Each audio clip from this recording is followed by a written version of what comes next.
Hi guys, for today's video, nakikita nyo yung mga gamit dyan sa harap nyo guys.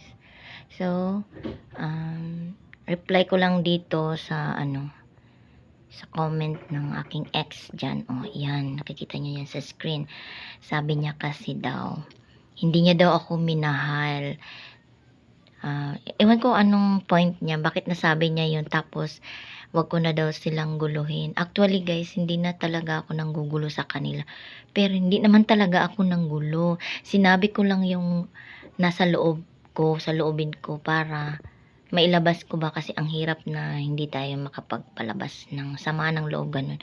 So yun guys, i-prove ko lang sa inyo yung sinasabi ng ex ko. Ayan, kung hindi niya ako mahal guys, itong tumbler na to, yan, mga gamit na yan, siya ang bumili niyan, pati niyan.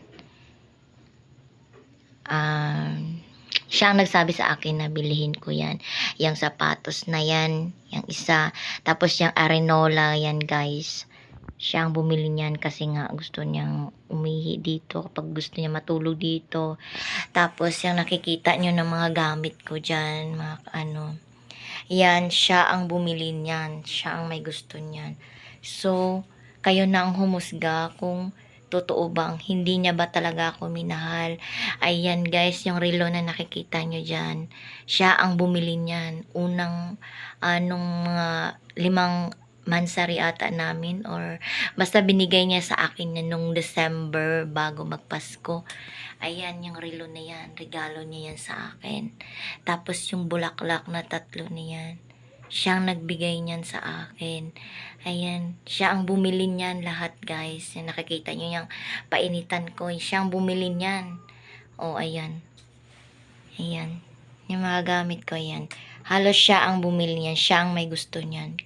So, kayo nang musga, masasabi nyo. Comment nyo dyan guys kung totoo ba yung sinasabi niya na mahal niya ba ako or hindi niya ako minahal. Kasi sabi niya kasi hindi niya daw ako minahal.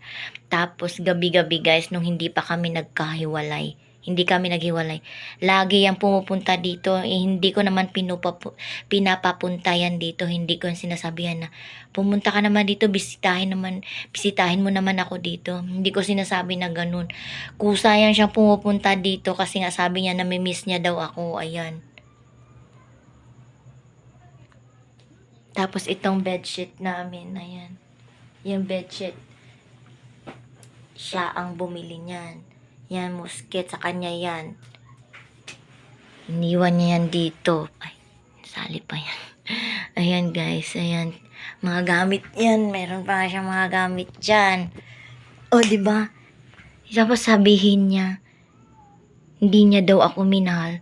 Saan doon? Saan na part? Kaya malaking question yan.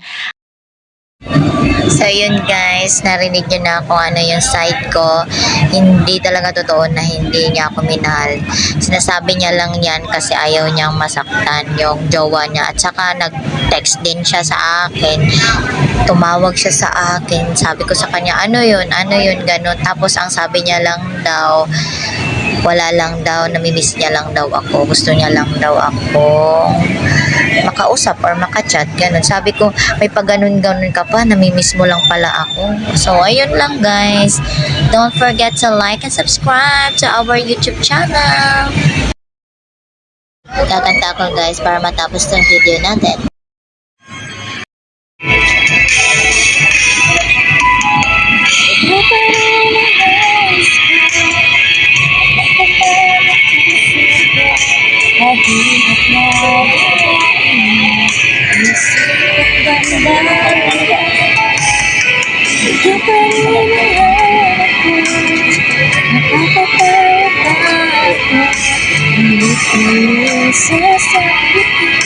Sumisigaw ng damdamin, mahal pa rin kita,